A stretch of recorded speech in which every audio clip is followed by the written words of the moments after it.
any strip club stories, man? I know you used this term off mic while we were talking, Right. and you said like there's girls that will for $40 will just bone someone. Yeah. What was that term you used? It's crazy. It was like it's like they come in, they change the whole game, you know? Girls would come in and they would do everything. They'd straight up, you'd get the ass for $40 on a couch, just a regular couch dance. Then her or the girls taking them to the VIP. So a VIP would be like $200 just to get into the VIP. And then once they're in the VIP, that's them. If they want the ass, they got, you know, you're paying for it. They're hustling. But then there's girls that are coming into the game that are going back there and they're just banging it out for $40. You know what I mean? So it changed the game. It completely changes the whole game. Now let me ask you, what was the spectrum of like how pretty or how nasty looking did they look? Was it pretty wide? Like even hot girls, yeah, girls, yeah, absolutely. Fucking crackhead. Yeah, because I remember strip clubs in the '90s, yo. Like you were actually going in there and you were getting a fantasy, bro. Like you knew when you were going in, you were not getting any ass. You were getting dry humped, and that was it. You knew that. But I seen the game change to where, yo, the new generation girls are giving up the ass for nothing, bro. Like for nothing, just cause. And it might be because the social media shit too now, because they want to look super cool. Like so they're like, you know what? Yeah, I'm just gonna do that, and yeah. I think it's because these girls were raised with free porn, and the internet.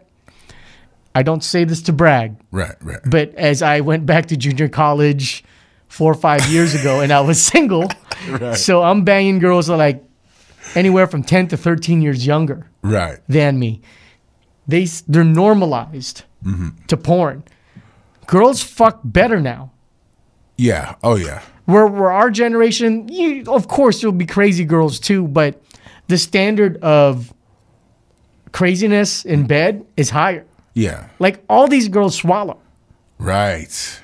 All these young girls, they swallow automatically. A blast in the face is like a fucking pound. Yes. It's like a knuckle pound. No, you're fucking dead on.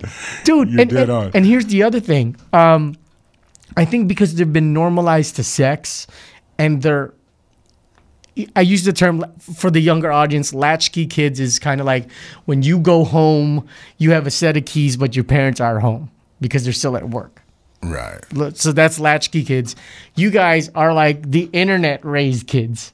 You go home, you lock yourself up in your bedroom, whether you're a gamer, you're just a furious masturbator, or you're a girl that you look at Facebook and MySpace and then you finger bang yourself to porn. To like large dicks. Yeah, real shit. So I think they're normalized to that, dude. Because the first wave of like young ones were like Sativa Rose and fucking Daisy Marie. All these girls came out and I was like, oh, the floodgates. But it was still like there's only about 40 new girls from Bang Bros, Naughty America. Yeah. But now you go to Pornhub, Just Hut, X Videos. I know someone who does that, not me. Who goes to all these websites. Age 42, Chinese, Filipino. Not me though. No. Right. But you look at that, it's like the internet with SoundCloud. There's so many people that produce. Yeah. Everyone's a DJ. Everyone's a singer. Everyone's a producer.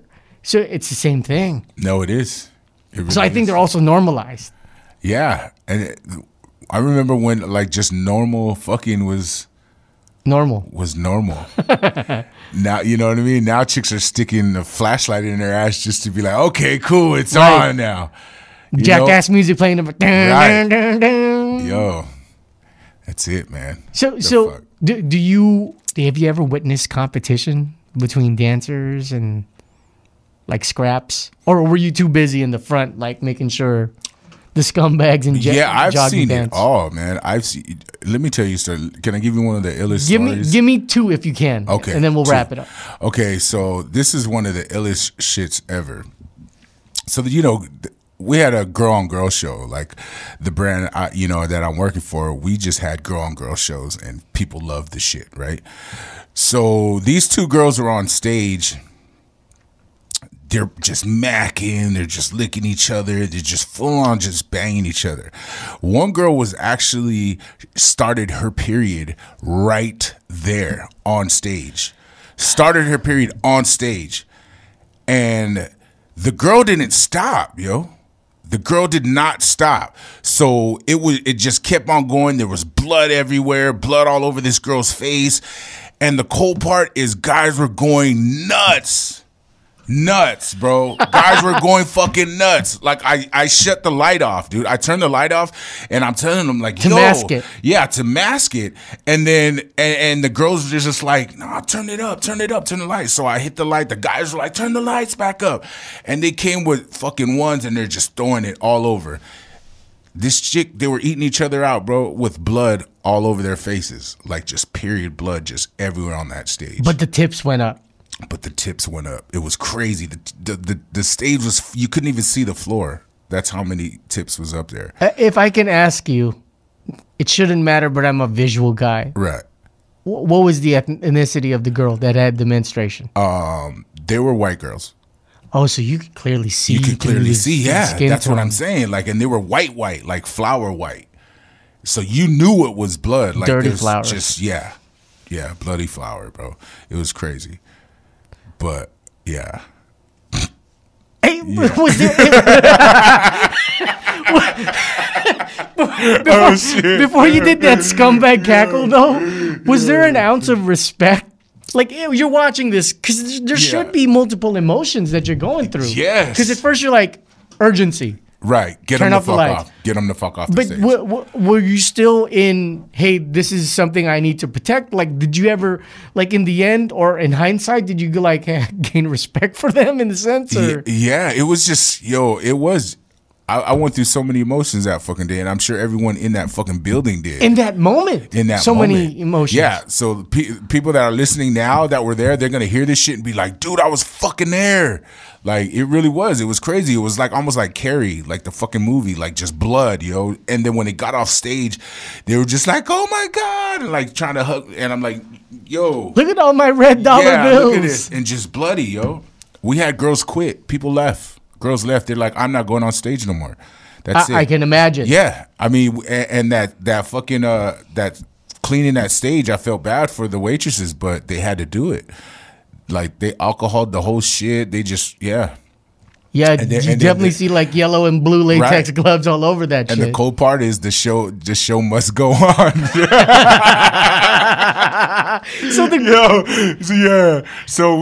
We just kept going, kept running that stage, dude. It was like, yeah. So the girls that performed after, did they quit after? Do you kind of recall, or no? They stayed. Like they just fuck it. They just fuck it. Like bloody ass money. Like they're trying to tip money, and it's just like all bad. I'm sure those ones circulated through the world with bloody mess all over. But yeah. So to close, and I don't know if this is the proper question, but if my interview timing is good. Did you ever develop not necessarily a sexual or a physical relationship? Mm-hmm. I'm more curious about like underground relationship. Like, yo, if you think this dude's a whale, bring him to me. Did you ever witness that? Like, yeah, absolutely. Oh, okay. So there is this underground railroad system. Oh yes. Oh yeah, for sure. Well, what's an example? I'm sure it's a lot, so I'll help set you up. Right. No, there really is. I mean, there's pros. I mean, you still get girls that are just about their entertainment value, but they're not making no money. They're just making stage money, and they're cool with that. I'd rather not flip burgers, so it's the same amount of money, but it's just at least I'm being sexy. Exactly. And then the strip clubs ain't even fantasies no more. You get pros that are in there. You know, they're going in there with boxes of condoms, like they're ready to go to work. You know, and they're there from. You got like these girls. There's pros that come. I'm just gonna say that come from the Bay Area. They come from the San Francisco. And Too Short is all responsible for for that. So big ups to Too Short. You know what I mean? But they are machines, bro. Like they'll come in there and work doubles from when we open up all the way until we close. So they're working like 15-hour days, maybe more, because some of our clubs close at 6 a.m. And they're fucking machines. They're banging it out. They're fucking all day. And then the little break, they're right back in it. As soon as we open, 11 o'clock in the morning, they're fucking there, just banging it out, dude, for like 3 months straight, bro, and caking the fuck up, and then they disappear. Boom, gone. Yeah, gone. And then you see these girls, and you see them later, and they're like nurses, or they're like, you know what I mean? Like they're up there, like, you know what I mean? So they're like, fuck it, I'm just gonna do all this until I fucking start owning businesses, and I'm out. So there is a true transition, though. Yes, there is, absolutely. Except, I don't know if this is correct or not, except for the ones that we hear that failed because they weren't fucking the clients. Absolutely. But because these girls are fucking the clients, therefore there's a more income stream coming in. Right. The transition from hoe, dancer to successful careers is higher because they hold it up triple time. Yeah, because they're in there making their fucking bread, bro. They're like banging it out, and they're like, fuck it, I'm just gonna dedicate my summer to caking the fuck up, and that's gonna open doors for me to own businesses and be fucking successful in these businesses. So there is a way you can beat the system. You know what I mean? There is a way, but you just have to be dedicated and be like, you know what? Fuck it. I'm going to save my money. I'm going to do this. And then I'm going to come out and own businesses, and then I'm out. You know, but then you got the girls that are in there that get locked up and they're stuck because they're in the party atmosphere, and they're in there for ever. They're in there at like 30-something years old. Like the life expectancy, like for a stripper should be from like 18 to like 21. You know what I mean? Wow. Yeah, to like 21. But then you got girls, you got 30-year-old girls in there, you got 40-year-old girls in there that are just fucking off. They just fucked off their whole shit. And that's all they know at that point. That's all they know at that point, because, you know, they just got lost in the whole shit. You know? And they had customers taking care of them. You know what I mean? That's what happens is they find a client there, and they take care of them, and they fucking like, okay, fuck it, I'm just, you know, I'll just bang this dude for however long, and he's gonna take care of me, and then, you know, and that's where they fuck up at, because they let somebody just basically take care of them. And then that guy just splits and finds another stripper, and just like who's younger, juicier, and less used. Yep.